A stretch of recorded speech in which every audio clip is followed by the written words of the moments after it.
So I hear this all the time. I see it everywhere. Tesla's paint is trash. I think we're going to answer the question here today. Is it? Well, I'm kind of the guy to figure this out. And so we're going to take my car as the muse. And we're going to go through a process here to assess the paint and answer that question. Is Tesla paint any good? Are the panel gaps problematic? And we're going to do it here with my car. Answer that question for you. So I've had the car for a few weeks now. I haven't really dug deep into it. It's kind of pointless to do that until you get the car washed and really deep cleaned, and then I'll start to get out lights and polish it and do all the work. So I have to go through this process in order to take full ownership of the car and to really assess and give you the answer to the question, is this paint any good? But my initial impression is, the panel gaps are not a problem. The paint condition looks good. I didn't notice any bubbles or any nibs or any problems in the paint. I think we're at a good starting position here with my Model 3. And so I'm pretty confident we're going to come up with a good result at the end of this process. So here's what I'm looking for when I have a new car. I'm looking, what's the condition it comes from the dealership? So generally what I would ask, and it's not an option on a Tesla, I would ask the dealership not to wash it.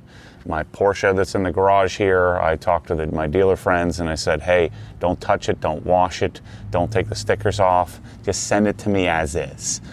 That's not an option with this car, so I couldn't do that. Now, when I take delivery of it, what I'm looking for is I'm looking to see, are there sanding marks? Believe it or not, they'll sand spots on the paint where there's a little dust nib or dirt nib. Now, on a white car, it's really hard to see that without getting under proper lighting. Is it scratched up, essentially? Are there swirls and scratches and problems? So to really answer the question, I've got to go through the process. And this process, you're going to see it in a few minutes, but it's going to take me a dozen or so hours. First thing I got to do is get it washed. Second thing I got to do is what we would call decontaminate it. I got to go through a decontamination process, which includes 3 steps. One is to use a special soap that will strip any waxes or sealants that the dealer may have put on it. 2 is to what we would call chemically decontaminate it. So we're going to use a special iron remover product from a company called Built Hamber. And then the 3rd step is to mechanically decontaminate it. We're going to take a sponge or what we call a synthetic clay bar, and we're going to use an abrasive to dislodge any embedded contamination. After that's done, then we need to polish it. So that's part of the polishing process. That's what takes the most time. I'm going to show you all the tools that you would need to do that. And then the final step would be to protect it. After that, I'll know. So unfortunately for you, or fortunate, depending on how you look at this, we got to go through this process in order to answer this question for you. All right, so we need some specific products to do this. I got to mix up one of them. I've already mixed up the other. But we're going to do Built Hamber Touchless first, which is a pre-wash or a snow foam pre-wash. Then we're going to do Obsessed Garage Decon Soap. That's going to be the thing that strips the waxes and sealants off. Curacol from Built Hamber. This is a fallout or iron remover, so this will chemically break down any metal that's embedded in the paint. That's a really hard thing to get off the surface with any kind of abrasive, and so we want to make sure we chemically break that down and remove it. And then we're going to use McKee's N914 diluted. We're going to dilute it to 128 to 1, and that's going to be our lubricant for our synthetic clay sponge. If you want to see like full-on decontamination, we'll put a link in the description. Go check out my GT4 series where we do a full decontamination, showing you all these products and how to use them. Just take this plate off here because I want to get behind it. I got to get a custom plate. What do you think I should get for this? Comment down below.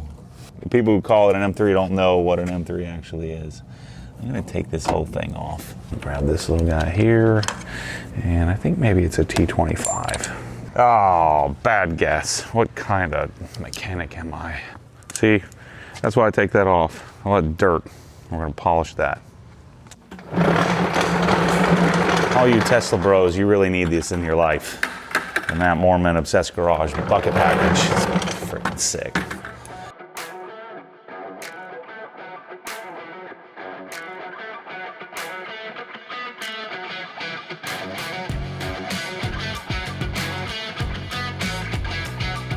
Okay, so step one, this product is really special. This is called Built Hamber Touchless. This is a pre-wash or pre-cleanser or something that breaks down the dirt before you touch the surface. So we're not going to use any sponge or anything or wash pad to wipe the car down. This is going to prepare the car 90%.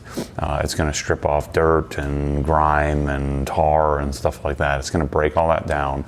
So we're using this as a pre-cleanser to get the car prepared to then do what we would call a contact wash. By the way, you would use this product all the time, not just in this step of decontamination that we're going to do prior to polishing today. So just get the product on the surface. Pretty simple.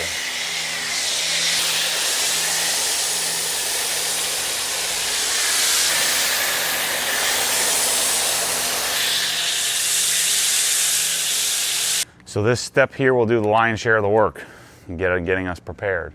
We don't want to go and start polishing the surface or drying the surface with a bunch of sand and dirt and grit on the surface. So this is going to do a good job of breaking that down. It will do an even better job in the future after we get the car protected. So even though the car wasn't particularly dirty, we still need to do this step. And here's an example. So the car isn't coated or protected. And so here's an example. It doesn't remove 100% of the dirt.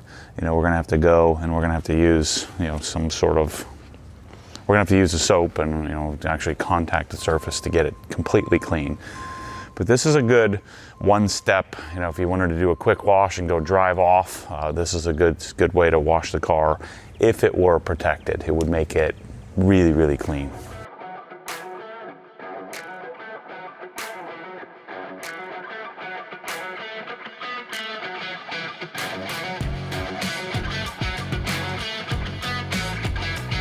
All right, so next step, we're going to get this on the paint. This one is not going to do any real cleaning until we actually use a pad. But I want to get this thick, nice, high quality foam on the surface of the paint because we're going to use this to wash the car. Notice this stuff really foams up and sticks to the surface. It's really awesome.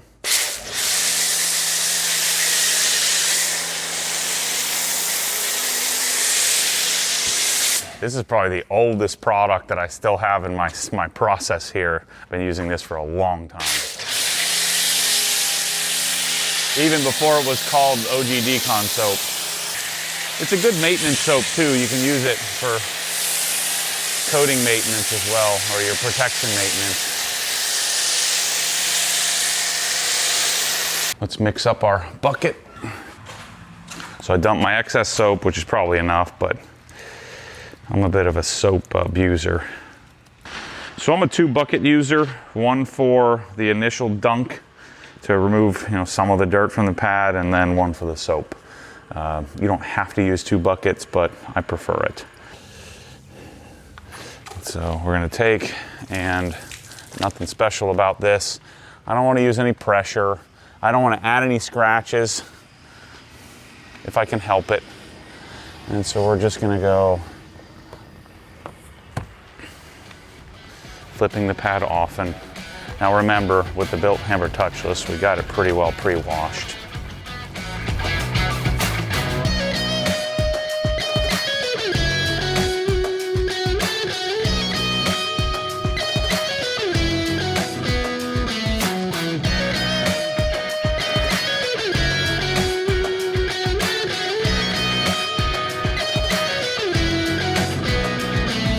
Okay.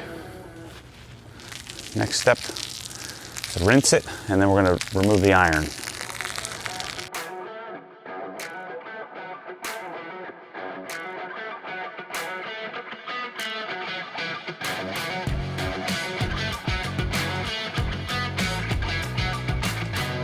Okay, so the next step is the chemical decontamination part of the process. This is the easiest part. I don't have to do anything. This is a product from our friends at Built Hamber in the UK called Corosol. And Curacao is pretty simple. We're going to use it straight. So we're going to put it on the surface, and we're going to let it sit, and then we're going to look for discoloration. That'll tell us if there's any iron, and it's usually a lot of fun if you had a white car with a lot of iron in it. Do the glass, the trim, everything. Oh no, I've been saying this for years. Batteries never died on me. Crap.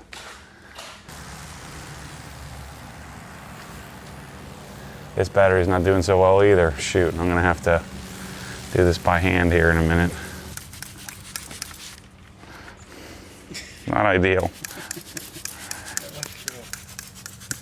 It's very stubby.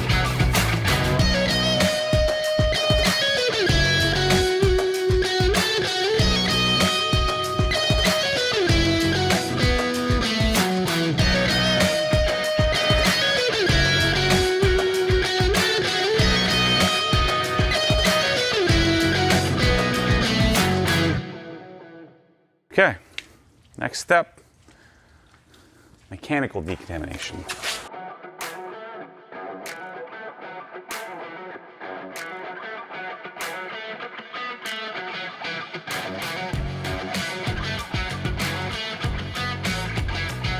what I'm gonna do, I'm gonna spray my lubricant on the surface.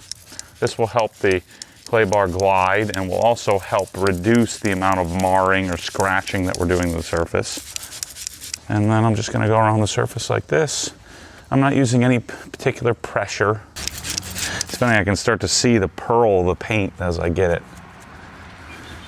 all cleaned up here.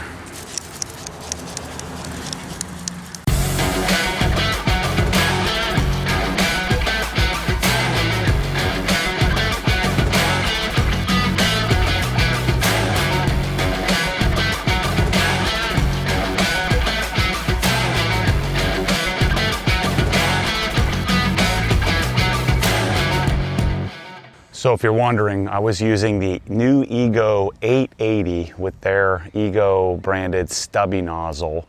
So right now I want to get the car dry. So I'm using a isopropyl alcohol solution called CarPro Eraser as a little bit of a lubricant or drying.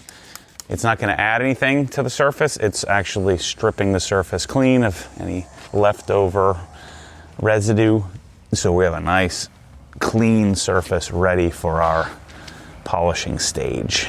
Tell you what, after that step, now I haven't looked that closely at the paint, but it's you can see now the pearl and the metallic. So there's a little bit of a little bubble there. My initial judgment, there's a dust nib there. Not a lot of orange peel, so if you're unfamiliar, think about the surface of an orange and how it has the, pits and valleys. The orange peel is actually very good on this car. So where this comes from is dust that's floating around in the air, and this happens at the world's best body shops, happens everywhere. They can't completely control dust in the environment, and so there's a little bit of a dust nib that kind of settles in the surface of the paint. They clear coat over it, and you end up with that little dimple. Nothing much you can do about that. Okay, so this is an unnecessary step, but I'm doing it for you. I very rarely break these machines out. What we're gonna do is we're gonna measure the paint, measure the surface of the paint. So paint is comprised of base coat, color, and clear coat. Right, and then clear coat is generally about 50% of the thickness of the paint. In this polishing stage, I'm going to remove probably 2 or 3 microns of paint. So in order to perfect the surface, we're going to remove some paint. So let's just kind of go around the car and see what we're working with here. So we have 128 microns. So somewhere in the 130 range on the hood. On the fenders, 90, 106,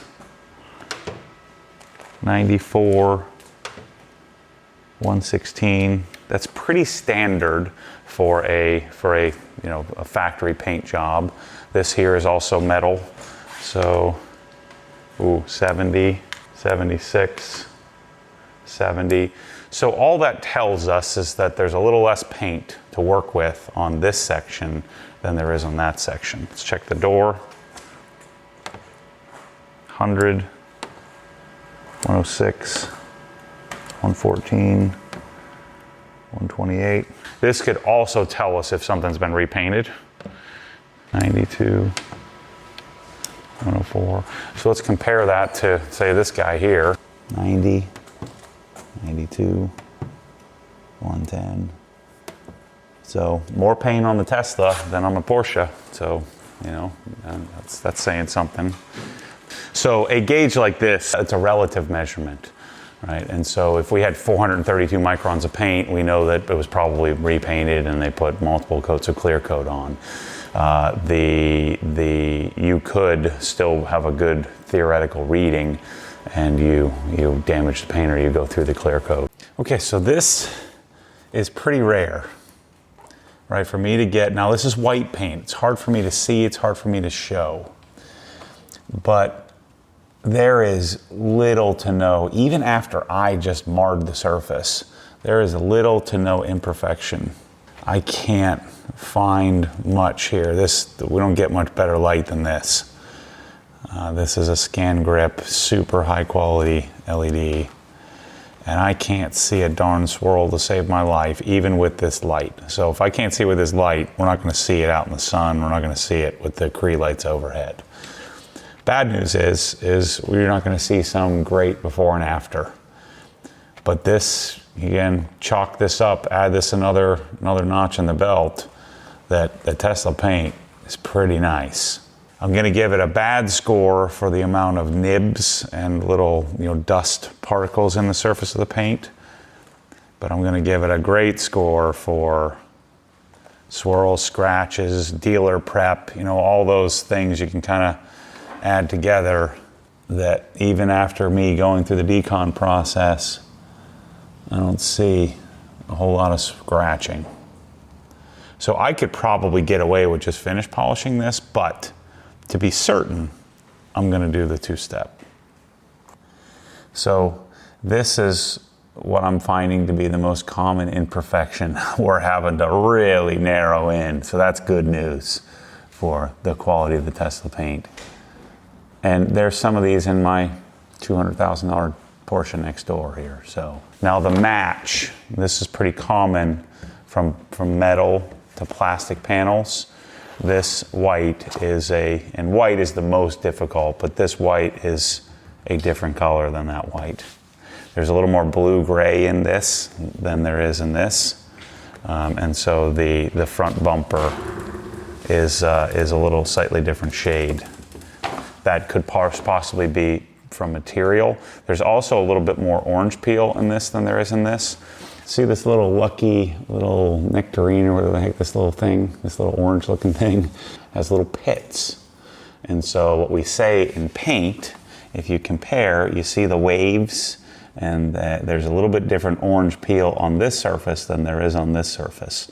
The peel here, the peaks and valleys are a little further apart. This is a little bit tighter. So that tells me there are different guns that were used, different calibrations. But what we're looking for in paint is we're looking to have as little of the orange peel surface as possible. But I will tell you, if you would look down the side of the surface of the car, if it didn't have that orange peel, and if the paint or the metal isn't perfect, you would see all the little undulations. So there's a purpose to the orange peel. One, it has to do with VOCs and removing some of the harsh chemicals in the paint. So the water-based stuff tends to have more peel or imperfection to it. But two, it helps to hide some of the imperfections and waviness in the metal. And so orange peel isn't necessarily a bad thing. What you're hoping to not have is a ton of it where it looks real, imprecise and real muddy or ugly. I would give this a sort of a B grade on orange peel. It is a little bit disappointing that the peel is a little bit different from surface to surface, but generally speaking, it's a non-event on this car. This car looks pretty decent. Okay, so step one, of polishing is I need to remove anything that needs to be removed and then tape anything that needs to be taped. So I'm going to tape the headlights. I'm going to tape this black trim here. I'm going to remove the Tesla emblem, these black side indicators. All right, so my experience, Tesla paint is really easy to work with. It's really easy to polish, so on my traditional stuff that I normally use. But if you don't know what you're doing, this is the first time you're trying this, I would go with the tried and true system. Do Griot's Fast Correcting Cream with a Rupes microfiber cutting pad.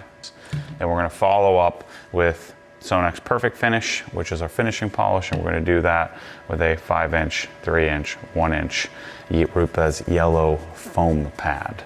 The polishers we're going to use the new A4500 Pro from Liquid Elements, my beloved.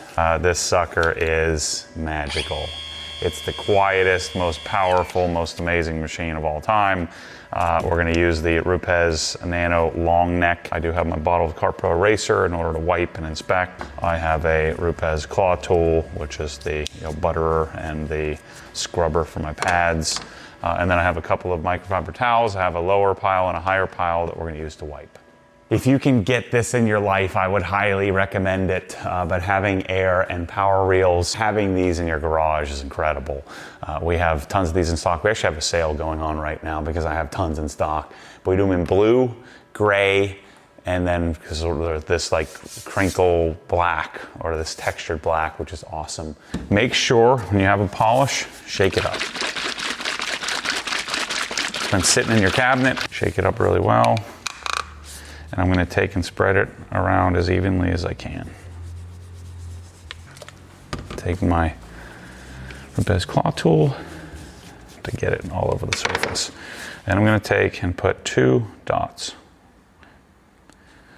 rough lima bean size, let's say, just like so. And then I'm going to take and go put this on my car. And I really should put this on the QuickJacks, but if you haven't seen my QuickJacks video, go check that out. I have the 8000 series, 8000 TLX, which fits this car nicely. So I'm going to pick a spot, and I want to do a roughly 18-inch by 18-inch section. I'm going to set my speed to 4,000, 4250, I guess. Machine started. Spread it around.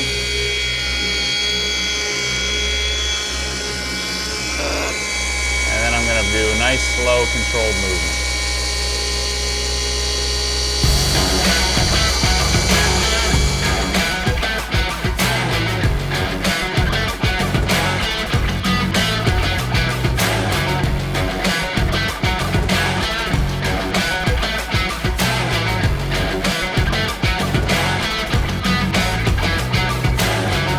All right, so I'm 6-7 hours in to compounding and polishing.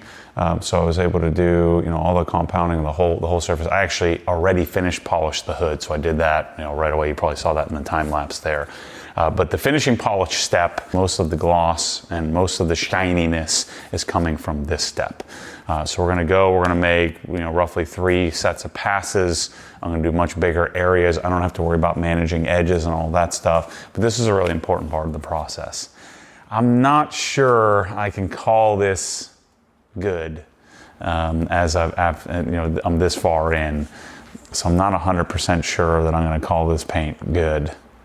I think it's okay. It's the nibs, the little dust spots in the paint, but jury's still out. We got to get to the end of this project here. A couple of dots. I've already buttered this, right? As you can tell, there's already product on here. And then I'm going to spread it around and do the same thing, but with a little less concern of getting detailed edge work done. We've done all the correcting. Now we're just jeweling it up.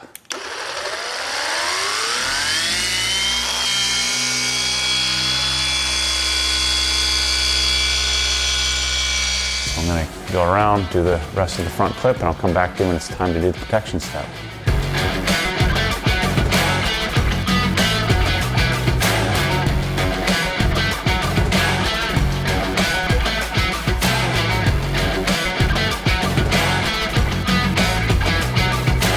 Okay, we're on the home stretch here. This is the final step in my process. But we're gonna do Crystal Serum Light, and we're gonna top that with XO version 5. So the brand is G-Technic out of the UK. XO combination is the way to go. I'm going to use a suede applicator, and I have 2 towels, and I'd always recommend, wearing gloves when you're using this. So this coating here doesn't require a professional anything. You don't have to have a professional approval. It's easier than wax. I'm gonna show you here. You're gonna wipe it on and wipe it off. It doesn't get much easier. I'm gonna put a little bit of product on it. And so I wanna stay organized. I'll come down the middle here first. I go left to right and then up, down. 1 coat of each is what we're gonna do. 1 coat of CSL, 1 coat of XO. So you wanna be cognizant and make sure that you're hitting with nice even coverage. And take my 2 towels, go back to my beginning spot here, and I'll wipe it off.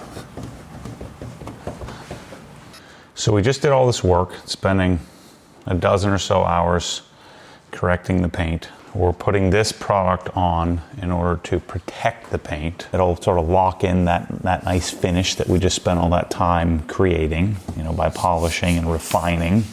There's a lot of chemical resistance to doing this as well. So bird droppings, fallout, iron.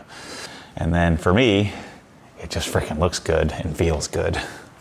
It's slick, smooth, shiny, awesome. Second layer is XO. It'll be a little bit, look a little more runny on the surface than the CSL did, because now we're bonding to a very slick surface. You don't need to do XO, but to me, that's how I get my wax-like finish. The thing I was really concerned about was the little pock marks from the dirt nibs I've been harping on this whole time. And when you get real shiny like this, do they disappear? They don't completely disappear, but they seem to become harder for me to pick out than they were before. Okay, after having spent some time with the car, again, this is my second Model 3 Performance. We're 4 years apart. The paint looks the same as it did 4 years ago. The imperfections are the little bit of dirt nibbing or little pock marks you can see in the paint. That's really the only drawback. My guess is this is going to chip. I found some rock chips already on the sides of the doors already. So for whatever reason, I don't know if it's the clear coat that they choose, Tesla paint tends to get rock chipped a little bit easier. But the beauty of the car, even coming from the Tesla delivery center, it sure seems to me that there are less hands, there are less people, there's less transitioning from transit company to transit company. And so there were almost no imperfections on the car from the delivery process. And my guess is that would be from less people touching it. The panel gaps are acceptable to me. I mean, there's a little bit bigger gap here than there is there. The rest of the car, the fenders, the doors, everything lines up. I would say it's a little bit better than my original Model 3 Performance. I feel like the door panel gaps, the fender panel gaps are good. The paint is, I would put it in the sort of B grade. I mean, it's not Audi level. It's not as good as Porsche, but it's not as marred and scratched and as difficult to deal with as, say, even the GT4 or my GT3 or the various Porsches that I've had over the years. The paint isn't as good as, say, the Lotus Emira, which to date is still, I think, the best paint that I've ever encountered on a car that I've owned. So I'm not a big fan of stereotypes in general, but the Tesla paint is, a lot of that lore, that car guy lore that you hear. I think the answer to the question is Tesla paint junk? Is it Is it not good? And I would argue it's higher on the quality spectrum than, I'd put a lot of cars. So I'm pretty pleased with how it's turned out and how it looks. Orange peel's pretty light. The match on plastic to metal is pretty darn good for a pearl metallic white. So I like it. I think the answer to the question, is Tesla paint janky? Is Tesla paint not good? And the answer to that is no. And that's coming from a rather obsessed individual.